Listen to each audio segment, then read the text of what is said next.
और चीन के कई ऐप्स ने हाल ही के साल में भारत में जबरदस्त जाल फैलाया है।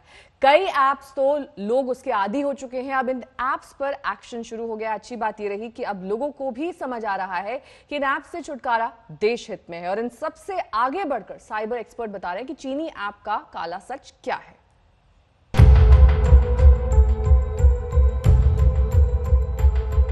भारत के करोड़ों लोगों को शायद पता भी नहीं था कि जिन ऐप के वो दीवाने हैं वो उनकी सुरक्षा के लिए भी खतरा बन रहे हैं, क्योंकि इनकी जड़ चीन में है।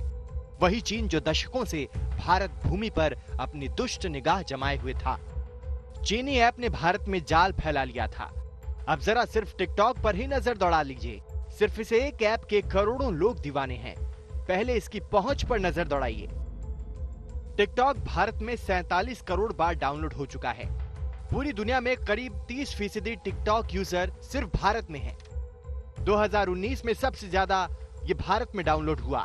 दुनिया में डाउनलोड का ये 45% था। टिकटॉक का भारत से 100 करोड़ रुपए कमाई का टारगेट था। अब जिन 59 ऐप पर बैन लगा है उनमें टिकटॉक भी है। हालांकि टिकटॉक बैन के बाद तुरंत बचाव की मुद्रा में आ गया। उसने डेटा सुरक्षा की दुहाई देना शुरू कर दिया। टिकटॉक ने अपनी सफाई में कहा कि हम आदेश की पालना कर रहे हैं। सरकार के संबंधित विभागों को मिलकर सफाई देंगे।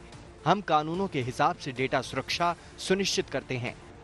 कोई सूचना चीनी सरकार को नहीं दी गई है। यूजर प्राइवेसी को हम सर्वोच्च प्राथमिकता देते हैं। टिकटॉक बैन हो गया। इसके दीवानों में इसकी प्रतिक्रिया भी अलग अलग देखने को मिल रही है। कुछ टिकटॉक सितारों ने कहा कि ये जरूरी था। चीन के नापाक इरादों को नाकाम करना ही होगा। इनमें मुंबई की टिकटॉक स्टार मुस्कान भी हैं। ये सब चीजों को जड़ से निकालना बहुत जरूरी था और ये हमारे गवर्नमेंट के हाथ में था। तो हमारे गवर्नमेंट ने इसको बैन करके बहुत ही अच्छा स्टेप लिया है and I totally stand by it. और दूसरी बात, चाइना ऐसे नहीं कर सकता है ना कि हमारे ही कंट्री को अटैक कर रहा है और हमारे कंट्री से ही पैसे कमाना चाहता है। बिकॉज जैसे आप सबको पता है, आफ्टर चाइना इंडिया की पॉपुलेशन उसके बाद आती है। तो इंडिया से बहुत ज्यादा प्रॉफिट है चाइना को, और जो चाइना ने किया they have to pay for this. So we are very happy and we all should stand by our country. Muskan समझ रही हैं कि इन ऐप से खतरा था, लेकिन कुछ टिकटॉक स्टार ऐसे भी हैं जिनको तकलीफ हो रही है। इनमें राजस्थान का बाबा जैक्सन भी है। आप लोग चारों तरफ देख रहे हैं टिकटॉक अब बैन हो रहा है। मुझे बुरा भी बहुत लग रहा है क्योंकि बहुत सारे इमोशन जुड़े हुए हैं मेरे आप लोगों के साथ और स्पेशली टिकटॉक के साथ। लेकिन आप लोग निराश बिल्कुल नहीं होइएगा। अगर आपको चीनी ऐप के बारे में कोई भी भ्रम है तो जरा देश के जाने माने साइबर एक्सपर्ट पवन दुग्गल की बात सुनिए। वो बता रहे हैं कि चीनी ऐप कैसे भारत के लिए खतरा बन रहे थे। देखिए, करोड़ों भारतवासी हैं जो इस तरह के ऐप्स का इस्तेमाल करते हैं और बिना सोचे समझे इन ऐप्स को परमिशंस देते हैं।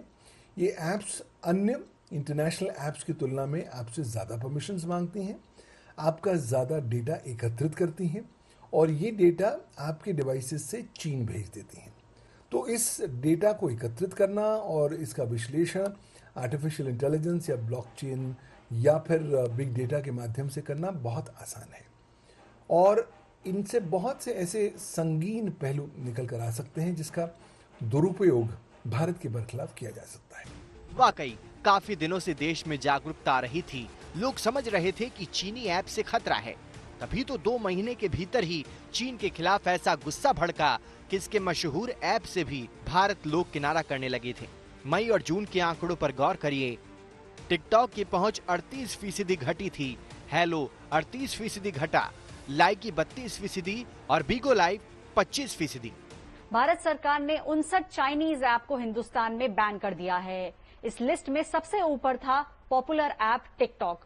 हम आपको बता दें, डेटा के अनुसार हिंदुस्तान में 200 मिलियन मंथली यूजर्स थे इस ऐप के, लेकिन अब ये ऐप हिंदुस्तान में अवेलेबल नहीं है। एक छोटा सा डेमो करते हैं। हम गूगल क्रोम पे जाते हैं, टिकटॉक पे क्लिक करते हैं। सबसे ऊपर टिकटॉक ऐप आया है, इसको क्लिक करते हैं। इसमें साफ लिखा है ये आइटम आपके देश में अब अवेलेबल नहीं है। कुल मिलाकर इन चीनी ऐप पर पाबंदी वक्त की जरूरत बन गई थी।